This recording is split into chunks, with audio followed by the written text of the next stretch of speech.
evening, Mile End. Tonight we have Lenny Robert. Lenny? Hey, how you doing? Pretty good. How you doing? Good. Nice to be here. I'm doing really well. Thanks a lot, man. Thanks a lot. We have Lenny on because he's he's aside from a handsome bastard, he lives in the neighborhood and he makes guitars. He's a guitar maker, a craftsman. Craftsman, yeah. Is that what it's called? A guitar craftsman? Artisan craftsman. Luthier. Not Lutherans. No. Not Lutheran. That's something else. Lutheran. So you started off, your company is called Daddy Mojo. Yeah. And you started off making this little guy. You want to put him on your lap? Sure. That'd be great. These little cigar box guitars. This is actually a later model that we developed at the shop maybe 2 years ago. And when they started off, they were really rudimentary. And they echoed some of the instruments that were being made by blues musicians during the Depression. And this is like a fancier model adapted, I guess, for the 21st century. Yeah, it's really with nice. Cigar boxes. So again. This is the origins of rock and roll. I mean, if rock came from blues, absolutely. So this is technically the first instrument where rock and roll was created. Well, some of them, and it's interesting because to me, they spoke to me because they're noble in a sense that they came from recycled matter. They weren't manufactured instruments. They were made out of sheer, by people that really wanted to make music, by all means, and had no money to buy manufactured guitars and made their own. They had day jobs back in the day, those guys? I guess so. Like who was the first guy? You know? Like, do we know who made the first one? The actual name of the person? The first record we have is an etching of two Civil War soldiers on the battlefields playing a cigar box fiddle. So that dates back to, an etching. An etching, yeah. And that's the very first trace that we have, of musician actually using recycled cigar boxes to make instruments with a broomstick and fish wire, really rudimentary. Wow. But they would sing a lot. And we have recordings from those days.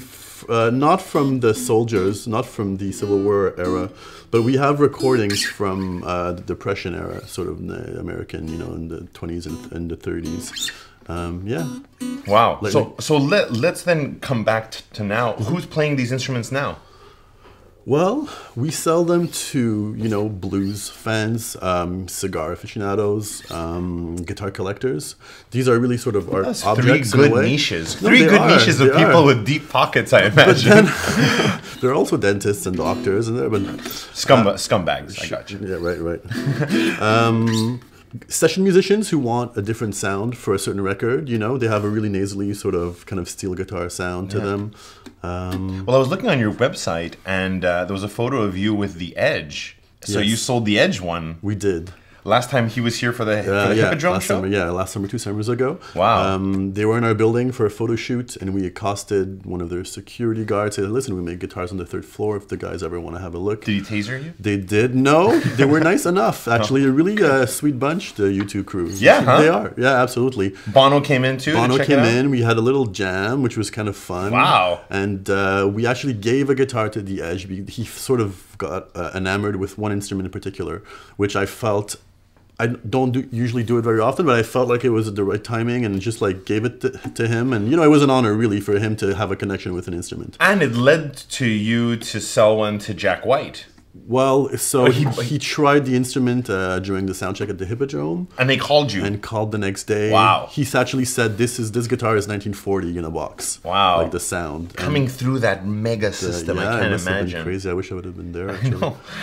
And they came back the next day, purchased a second instrument. You think you two would make a good album then?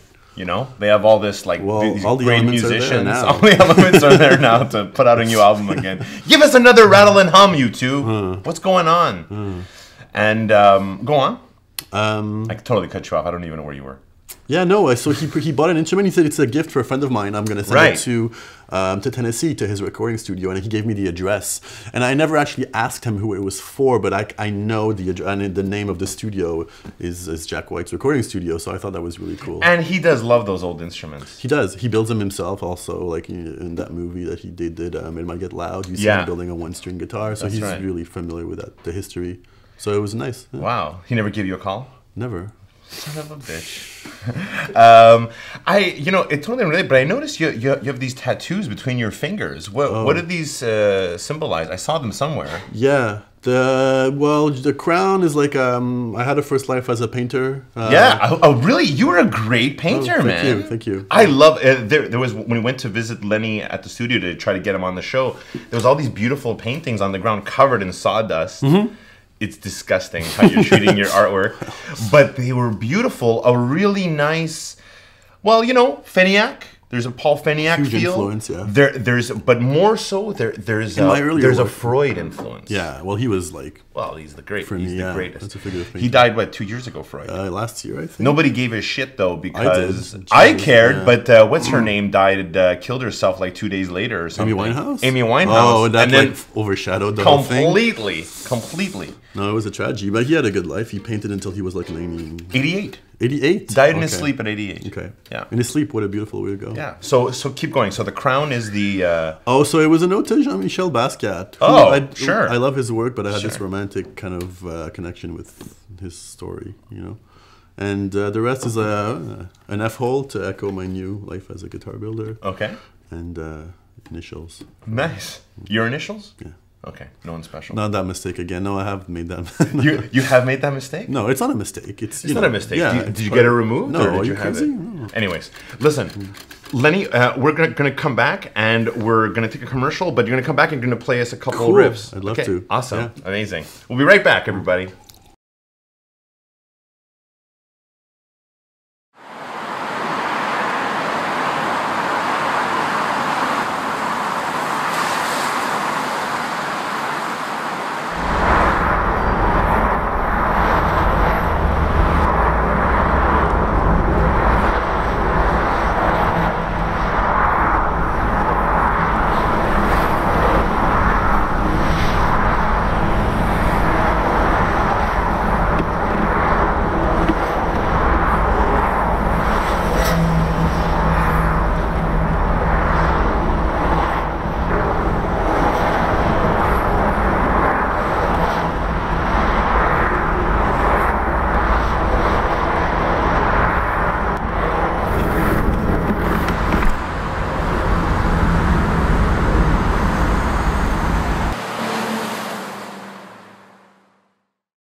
We're back, Mile End. Lenny's already strumming. I love it. So this sounds really good, doesn't it?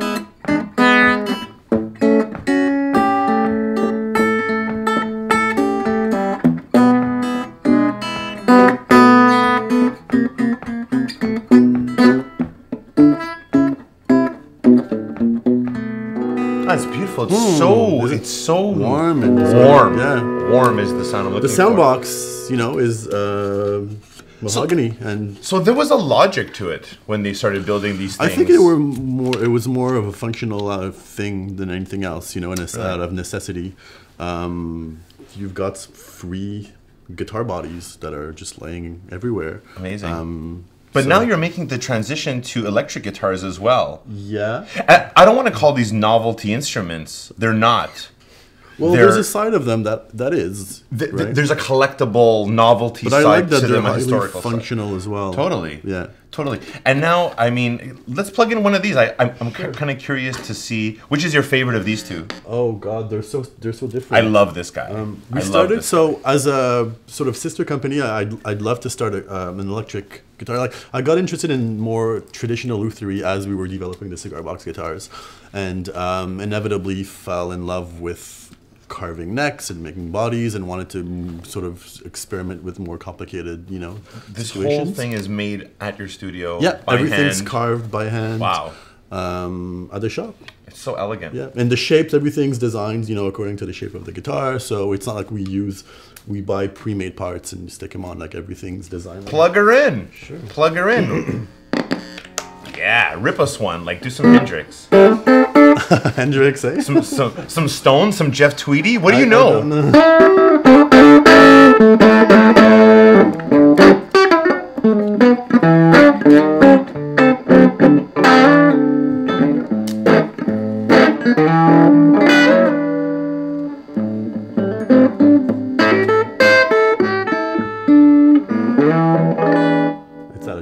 Yeah, it's a small amp. Yeah. It sounds good. Well, Cool. I love your little amp, actually. Isn't it the pig practical? nose. It's very nice. You just bring it up. To be honest, I thought that the pickup smaller on this piece one sounded... is quieter. Yeah. You need to crank it. But Meaning, what does that mean, crank well, it? just your amp, kind of. Oh, yeah, I see. Yeah. Loud? Yeah. Do it. No, well, it's... I don't mind.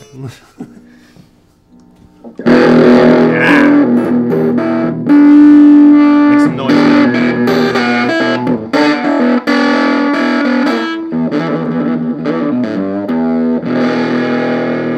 Amazing.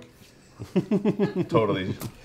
Amazing. Well, I think this is, how are these selling so far? Good. We've actually launched a line at the Montreal Guitar Show this summer. It's a part-time thing. I'm really busy with the cigar box business. We've got a 13-week waiting list on instruments. So this is just one of the people on the waiting list is Playboy, if I'm not mistaken. We're making a collaboration with Playboy.com with the website, and they're going to do a giveaway of one of our instruments. I saw that. I'm a subscriber. Yeah. I read it for the stereo equipment reviews. And so so I saw they're doing a giveaway with this beautiful, I mean, the same shape as the other guitar, but a beautiful image from 67, 76? It's the magazine cover from 1964, the May issue. Black background, girl in a V. And she's got her legs crossed over, kind of like the bunny ears at the top. It's ridiculous. Super classy. Beautiful. No, it is. We're super proud to be doing collaboration with them. They're going to give away the guitar. And classy operation, that Playboy. Yeah. I think so. Well, the airbrushing makes it less lewd. Exactly. And back in the day, now it's Photoshop. But yeah. But amazing. So listen, we'd like to offer you a banana. Thank you. Have it when you get there. And thanks a lot, Lenny, for being on the show. Nice meeting you again. Oh, a real pleasure, man. Please come back again, and we're going to have a party for the launch, and bring a guitar. You can freak us out. I will bring 2 guitars. Yeah, absolutely. Amazing. Super. Thanks again, everybody. Lenny Robert from Mojo Studios, and, we'll be right back.